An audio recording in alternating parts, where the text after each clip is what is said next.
Dear gentlemen, if a woman initiated divorce to be a disposable plate, she is not a wife material. She is going to do the same thing to you if you choose to wife her up.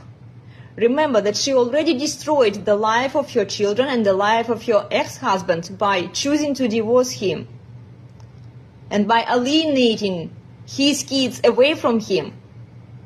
Through the custody, through the child support, through alimony, she is using her kids as a weapon against her husband in the divorce court and as accessories to extract more resources from her ex-husband.